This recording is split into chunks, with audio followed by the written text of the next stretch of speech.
આજે મને ખૂબ ગૌરવ થાય છે કે આપણે એક એવી હસ્તી વિશે વાત કરી રહ્યા છીએ જેમના નામ વગર બારડોલી વિભાગ રાજપૂત સમાજનો ઇતિહાસ અધૂરો છે. કદાચ બધાને ખ્યાલ આવી જ ગયો હશે.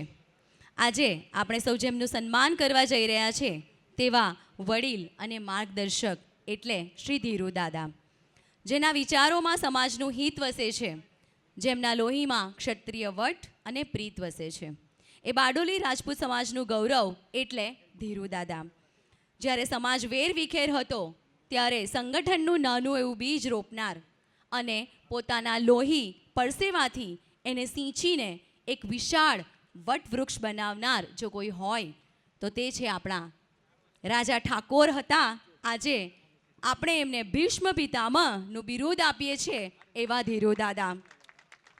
ધીરુ દાદાએ માત્ર સંસ્થા નથી બનાવી પણ સમાજમાં સંસ્કારોનું સિંચન કર્યું છે. એમણે શીખવ્યું કે રાજપૂત એટલે માત્ર શૌર્ય નહીં પણ સેવા અને એકતા. એમનો તન, મન અને ધનથી મળેલો સહયોગ આજે આપણને આ ઊંચાઈ પર લઈ આવ્યો છે કે જ્યારે પણ સમાજને જરૂર પડી છે ત્યારે દાદા હંમેશા ઢાલ બનીને ઊભા રહ્યા છે. ધીરુ દાદા માટે આ પંક્તિ કહેવી અસ્થાને નથી કે સમાજની પ્રગતિનું જો સપનું જોયું એ સાકાર કર્યું, નિસ્વાર્થ ભાવે તમે સદાય પરોપકાર કર્યું.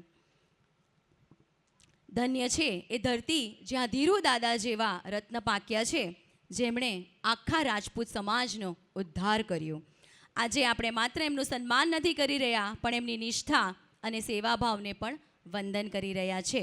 દાદા, તમારું આયુષ્ય લાંબુ હોય અને તમારો છાંયડો અમારા પર સદાય રહે એવી ભગવાનને પ્રાર્થના. તો એવા ધીરુ દાદા ભીષ્મ પિતામહનું આપણે આજે સન્માન કરવા જઈ રહ્યા છીએ. તો યુવરાજ સાહેબજીને આગળ આવવા માટે વિનંતી. આપણે ધીરજસિંહ ઠાકોરનું સન્માન કરીશું. અને હા, જેમના આશીર્વાદ વગર ધીરુ દાદાનું જીવન શક્ય નથી એવા પ્રવીણ બાપુને પણ આગળ આવવા માટે નમ્ર વિનંતી.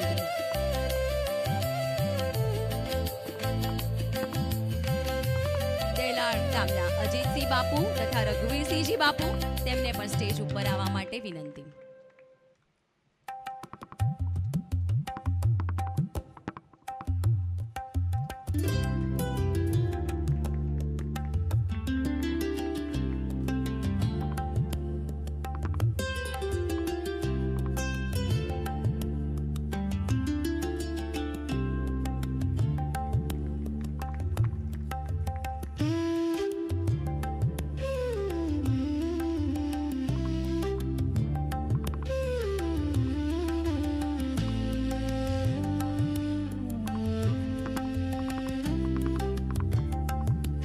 બાપુને આપણે પાઘડી પહેરાવીને સન્માનિત કરીશું તથા શાલ મોમેન્ટો આપીને સ્વાગત કરીશું.